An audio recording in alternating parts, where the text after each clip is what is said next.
Hola, mi nombre es Rubén Caballero y hoy les voy a narrar El extraño de H.P. Lovecraft, un relato escrito en 1921 y publicado en la revista Weird Tales en abril de 1926.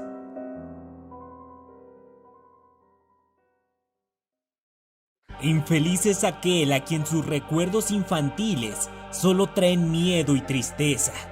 Desgraciado aquel que vuelve la mirada hacia horas solitarias en vastos y lúgubres recintos de cortinados marrones y alucinantes hileras de antiguos volúmenes, o hacia pavorosas vigilias a la sombra de árboles descomunales y grotescos, cargados de enredaderas que agitan silenciosamente a las alturas sus ramas retorcidas. Tal es lo que los dioses me destinaron, a mí, el aturdido, el frustrado, el estéril, el arruinado. Sin embargo, me siento extrañamente satisfecho y me aferro con desesperación a esos recuerdos marchitos cada vez que mi mente amenaza con ir más allá, hacia el otro.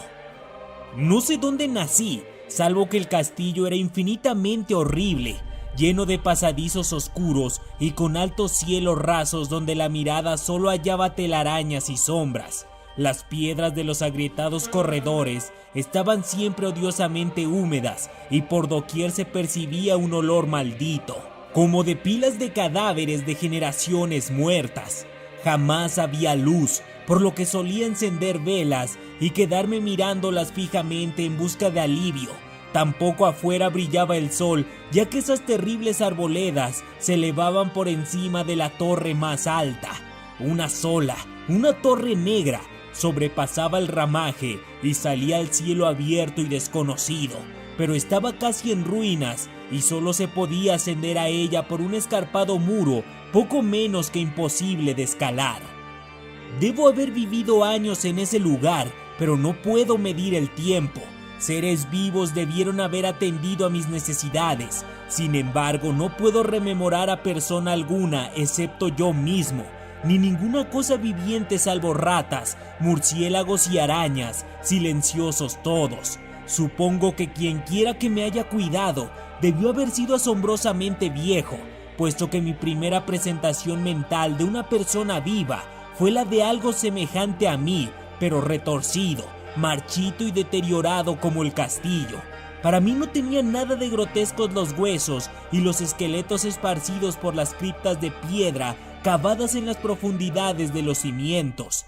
En mi fantasía asociaba estas cosas con los hechos cotidianos y los hallaba más reales que las figuras en colores de seres vivos que veía en muchos libros mohosos.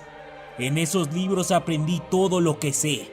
Maestro alguno me urgió y me guió, y no recuerdo haber escuchado en todos esos años voces humanas, ni siquiera la mía, ya que si bien había leído acerca de la palabra hablada, nunca se me ocurrió hablar en voz alta. Mi aspecto era asimismo una cuestión ajena a mi mente, ya que no había espejos en el castillo y me limitaba por instinto a verme como un semejante de las figuras juveniles que veía dibujadas o pintadas en los libros. Tenía conciencia de la juventud a causa de lo poco que recordaba. Afuera, tendido en el pútrido foso, bajo los árboles tenebrosos y mudos, solía pasarme horas enteras soñando lo que había leído en los libros. Añoraba verme entre gentes alegres, en el mundo soleado allende de las florestas interminables. Una vez traté de escapar del bosque, pero a medida que me alejaba del castillo, las sombras se hacían más densas y el aire más impregnado de crecientes temores, de modo que eché a correr frenéticamente por el camino andando, no fuera a extraviarme en un laberinto de lúgubre silencio. Y así, a través de crepúsculos sin fin, soñaba y esperaba, aun cuando no supiera qué, hasta que en mi negra soledad el deseo de luz se hizo tan frenético que ya no pude permanecer inactivo, y mis manos suplicantes se elevaron hacia esa única torre en ruinas que por encima de la arboleda se hundía en el cielo exterior e ignoto. Y por fin resolví escalar la torre, aunque me cayera, ya que mejor era vislumbrar un instante el cielo y perecer que vivir sin haber contemplado jamás el día. A la húmeda luz crepuscular subí los vetustos peldaños de piedra hasta llegar al nivel donde se interrumpían, y de ahí en adelante, trepando por pequeñas entrantes donde apenas cabía un pie, seguí mi peligrosa ascensión. Horrendo y pavoroso era aquel cilindro rocoso, inerte y sin peldaños, negro, ruinoso y solitario, siniestro con su mudo aleteo de espantados murciélagos. Pero más horrenda aún era la lentitud de mi avance, ya que por más que trepase, las tinieblas que me envolvían no se disipaban y un frío nuevo, como de moho venerable y embrujado, me invadió. Tiritando de frío me preguntaba por qué no llegaba la claridad, y de haberme atrevido, habría mirado hacia abajo. Se me antojó que la noche había caído de pronto sobre mí, y en vano tanteé con la mano libre en busca del antepecho de alguna ventana por la cual espiar hacia afuera y arriba y calcular a qué altura me encontraba. De pronto, al cabo de una interminable y espantosa ascensión a ciegas por aquel precipicio cóncavo y desesperado, sentí que la cabeza tocaba algo sólido. Supe entonces que debía haber ganado la terraza, o cuando al menos alguna clase de piso. Alcé la mano libre y en la oscuridad palpé un obstáculo, descubriendo que era piedra inamovible. Luego vino un mortal rodeo a la torre, aferrándome de cualquier soporte que su viscosa pared pudiera ofrecer, hasta que finalmente mi mano, tanteando siempre, halló un punto donde la valla cedía y reanudé la marcha hacia arriba, empujando la losa o puerta con la cabeza, ya que utilizaba ambas manos en mi cauteloso avance. Arriba no apareció luz alguna, y a medida que mis manos iban más y más alto, supe que por el momento mi ascensión había terminado, ya que la puerta daba una abertura que conducía a una superficie plana de piedra, de mayor circunferencia que la torre inferior, sin duda el piso de alguna elevada y espaciosa cámara de observación. Me deslicé sigilosamente por el recinto, tratando que la pesada losa no volviera a su lugar, pero fracasé en mi intento. Mientras yacía exhausto sobre el piso de piedra, oí el alucinante eco de su caída, pero con todo tuve la esperanza de volver a levantarla cuando fuese necesario. Creyendo ya a una altura prodigiosa, muy por encima de las odiadas ramas del bosque, me incorporé fatigosamente y tanteé la pared en busca de alguna ventana que permitiese mirar por primera vez el cielo y esa luna y esas estrellas sobre las que había leído. Pero ambas manos me decepcionaron, ya que todo cuanto hallé fueron amplias estanterías de mármol cubiertas de aborrecibles cajas oblongas de inquietante dimensión. Más reflexionaba y más me preguntaba qué extraños secretos podía albergar aquel alto recinto construido a tan inmensa distancia del castillo subyacente. De pronto mis manos tropezaron inesperadamente con el marco de una puerta, del cual colgaba una plancha de piedra de superficie rugosa a causa de las extrañas incisiones que la cubrían. La puerta estaba cerrada, pero haciendo un supremo esfuerzo, superé todos los obstáculos y la abrí hacia adentro. Hecho esto, me invadió el éxtasis más puro jamás conocido, a través de una ornamenta verja de hierro, y en el extremo de una corta escalinata de piedra que ascendía desde la puerta recién descubierta, brillando plácidamente en todo su esplendor, estaba la luna llena, a la que nunca había visto antes, salvo en sueños y en vagas visiones que no me atrevía a llamar recuerdos. Seguro ahora de que había alcanzado la cima del castillo, subí rápidamente los pocos peldaños que me separaban de la verja, pero en eso una nube tapó la luna haciéndome tropezar, y en la oscuridad tuve que avanzar con mayor lentitud. Estaba todavía muy oscuro cuando llegué a la verja, que hallé abierta tras un cuidadoso examen, pero que no quise transponer por temor a precipitarme desde la increíble altura que había alcanzado. Luego volvió a salir la luna. De todos los impactos imaginables, ninguno tan demoníaco como el de lo insondable y grotescamente inconcebible. Nada de lo soportado antes podía compararse al terror de lo que ahora estaba viendo, de las extraordinarias maravillas que el espectáculo implicaba. El panorama en sí era tan simple como asombroso, ya que consistía meramente en esto: En lugar de una impresionante perspectiva de copas de árboles vistas desde una altura imponente, se extendía a mi alrededor, al mismo nivel de la verja, nada menos que la tierra firme, separada en compartimientos diversos por medio de lajas de mármol y columnas, y sombreada por una antigua iglesia de piedra, cuyo devastado capitel brillaba fantasmagóricamente a la luz de la luna. Medio inconsciente, abrí la verja y avancé bamboleándome por la senda de grava blanca que se extendía en dos direcciones. Por aturdida y caótica que estuviera mi mente, persistía en ella ese frenético anhelo de luz. Ni siquiera el pasmoso descubrimiento de momentos antes podía detenerme. No sabía ni me importaba si mi experiencia era locura, enajenación o magia, pero estaba resuelto a ir en pos de luminosidad y alegría a toda costa. No sabía quién o qué era yo, ni cuáles podían ser mi ámbito y mis circunstancias. Sin embargo, a medida que proseguía mi tambaleante marcha, se insinuaba en mí una especie de tímido recuerdo latente que hacía mi avance no del todo fortuito, sin rumbo fijo por campo abierto, unas veces sin perder de vista el camino, otras abandonándolo para internarme, lleno de curiosidad, por praderas en las que solo alguna ruina ocasional revelaba la presencia, en tiempos remotos, de una senda olvidada. En un momento dado tuve que cruzar a nado un rápido río, cuyos restos de mampostería agrietada y mohosa hablaban de un puente mucho tiempo atrás desaparecido. Habían transcurrido más de 2 horas cuando llegué a lo que aparentemente era mi meta, un venerable castillo cubierto de hiedras, enclavado en un gran parque de espesa arboleda, de alucinante familiaridad para mí, y sin embargo lleno de intrigantes novedades. Vi que el foso había sido rellenado y que varias de las torres que yo bien conocía estaban demolidas, al mismo tiempo que se erguían nuevas alas que confundían al espectador, pero lo que observé con el máximo interés y deleite fueron las ventanas abiertas, inundadas de esplendorosa claridad y que enviaban al exterior ecos de la más alegre de las francachelas. Adelantándome hacia una de ellas, miré al interior y vi un grupo de personas extrañamente vestidas que departían entre sí con gran jarana.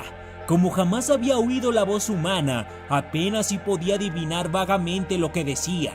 Algunas caras tenían expresiones que despertaban en mí remotísimos recuerdos, otras me eran absolutamente ajenas.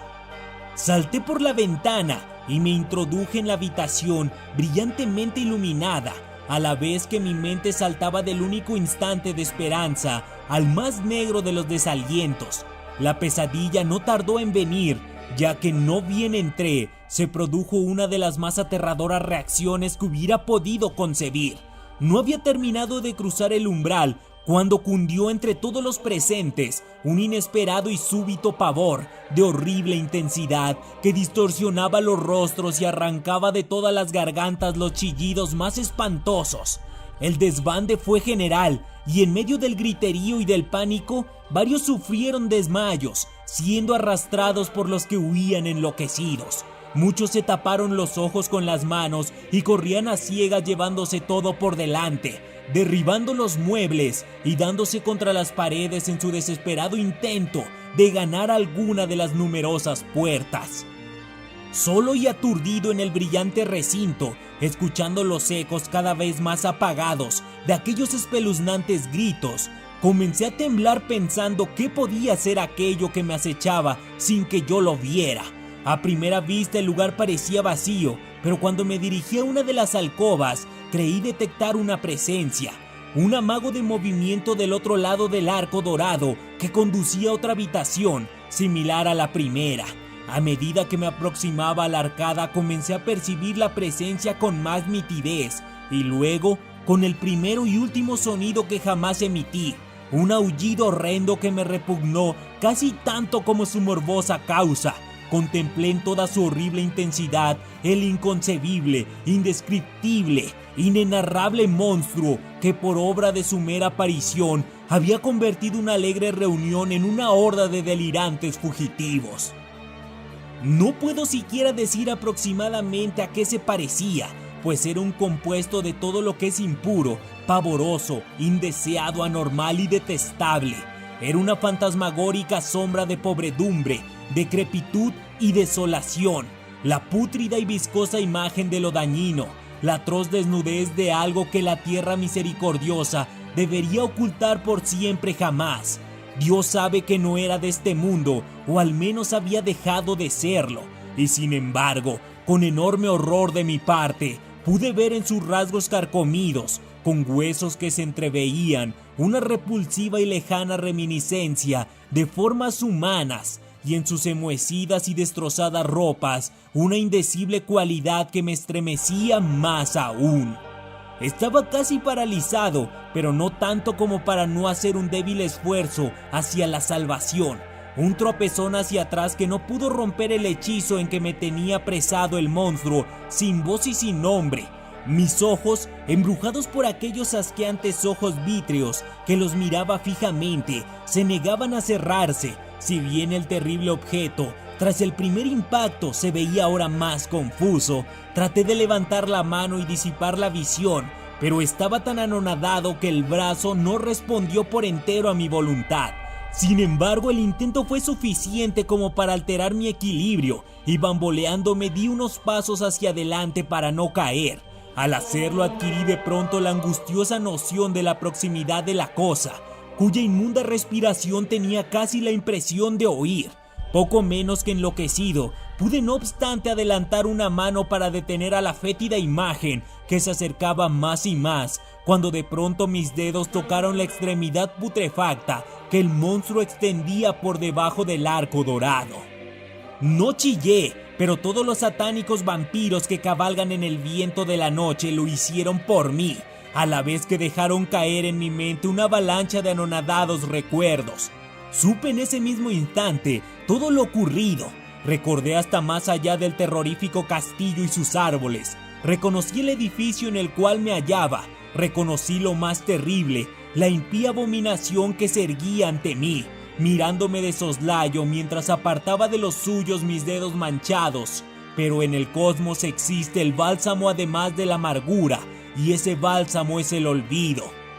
En el supremo horror de ese instante, olvidé lo que había espantado, y el estallido del recuerdo se desvaneció en un caos de reiteradas imágenes. Como entre sueños, salí de aquel edificio fantasmal y execrado y eché a correr rauda y silenciosamente a la luz de la luna. Cuando retorné al mausoleo de mármol y descendí los peldaños, encontré que no podía mover la trampa de piedra, pero no lo lamenté, ya que había llegado a odiar el viejo castillo y sus árboles. Ahora cabalgo junto a los fantasmas burlones y cordiales, al viento de la noche, y durante el día juego entre las catacumbas de Nefre-Ka, en el recóndito y desconocido valle de Hadot, a orillas del Nilo. Sé que la luz no es para mí, salvo la luz de la luna sobre las tumbas de roca de Neb, como tampoco es para mí la alegría, salvo las inominadas fiestas de Nitocris bajo la gran pirámide, y sin embargo en mi nueva y salvaje libertad agradezco casi la amargura de la alineación, pues aunque el olvido me ha dado la calma, no por eso ignoro que soy un extranjero, un extraño a este siglo y a todos los que aún son hombres. Esto es lo que supe desde que extendí mis dedos hacia esa cosa abominable surgida en aquel gran marco dorado, desde que extendí mis dedos y toqué la fría e inexorable superficie del pulido espejo.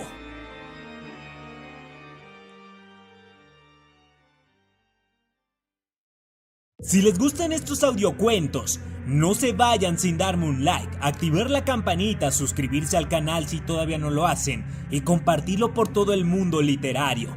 No olviden seguirme en mi canal principal, Rubén Caballero Petrova. Les dejo mi Patreon por si quieren ayudar un poco más al canal y también todas mis redes sociales para que no se pierdan ningún contenido. Todos los links están en la descripción. Les mando un fuerte abrazo. Les habló Rubén Caballero.